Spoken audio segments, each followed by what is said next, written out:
ഞാൻ ഈ പറയാൻ പോകുന്ന കാര്യത്തോട് നിങ്ങൾ യോജിക്കുന്നുണ്ടെങ്കിൽ നിങ്ങൾക്ക് ഈ വീഡിയോ ഷെയർ ചെയ്യാം. അങ്ങനെയല്ല എന്തെങ്കിലും കുറവുകൾ ഉണ്ടെങ്കിൽ നിങ്ങൾക്ക് എന്നെ തിരുത്തുകയും ചെയ്യാം. ഒരു പള്ളിയിൽ ദുആ മജ്‌ലിസ് നടക്കുകയാണ്. ആ പള്ളിയിലെ ഉസ്താദ് ദുആ ചെയ്യുമ്പോൾ അവിടെ വന്ന് ചെറിയ ചെറിയ കുട്ടികൾ ആമീൻ പറയുകയാണ്. ആ കുട്ടികൾ ആമീൻ പറയുന്നത് വലിയ ശബ്ദത്തിലാണ്. ഇത് മറ്റുള്ള ആളുകൾക്ക് ഇഷ്ടപ്പെട്ടില്ല. അങ്ങനെ ആ പള്ളിയിലെ ആളുകൾ കൂടിയിട്ട് ആ കുട്ടികളെ വഴക്ക് പറയുകയാണ്, ആക്ഷേപിക്കുകയാണ്. ആ കുട്ടികളോട് പള്ളിയിൽ നിന്ന് പുറത്തു പോകാൻ വേണ്ടി വരെ അവിടെയുള്ള ആളുകൾ പറയുകയാണ്. ശരിക്കും പറഞ്ഞാല് ഞങ്ങൾ ഇങ്ങനെയാണോ ചെയ്യേണ്ടത്?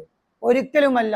പള്ളിയിലെ കുട്ടികൾ വരുമ്പോൾ ആ കുട്ടികളെ അവിടെ നിന്ന് ആട്ടി ഓടിക്കുകയോ കുട്ടികളെ ആക്ഷേപിക്കുകയോ ചെയ്യരുത്.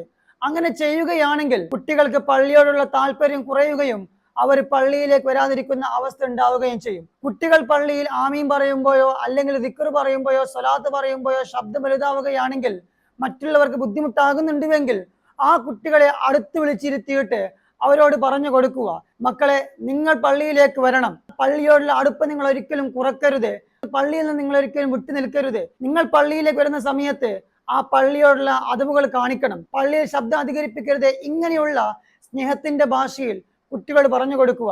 അത് കുട്ടികൾക്ക് മനസ്സിലാകും. അതല്ലാത്ത കുട്ടികളെ ആക്ഷേപിക്കാതിരിക്കുക, കുട്ടികളെ പള്ളിയിൽ നിന്ന് പുറത്താക്കാതിരിക്കുക, അവരോട് സ്നേഹത്തോട് പെരുമാറുക. എത്രത്തോളം എന്ന് വെച്ചാല് ഒരു കുട്ടി പള്ളിയിൽ മൂത്രമൊഴിച്ചപ്പോ ആ മൂത്രമൊഴിച്ച കുട്ടിയെ ആളുകൾ കൂടി ആക്ഷേപിക്കുമ്പോ അവിടുത്തെ ഒരു മഹാൻ വന്ന് പറഞ്ഞത്, കുട്ടിയല്ലേ, പ്രശ്നമില്ല, സാരമില്ല, ആ ഭാഗം വൃത്തിയാക്കൽ മതിയെന്ന് പറഞ്ഞ മഹാന്മാർ ജീവിച്ചു പോയ വഴിയിലൂടെയാണ് നമ്മൾ ജീവിക്കേണ്ടത്.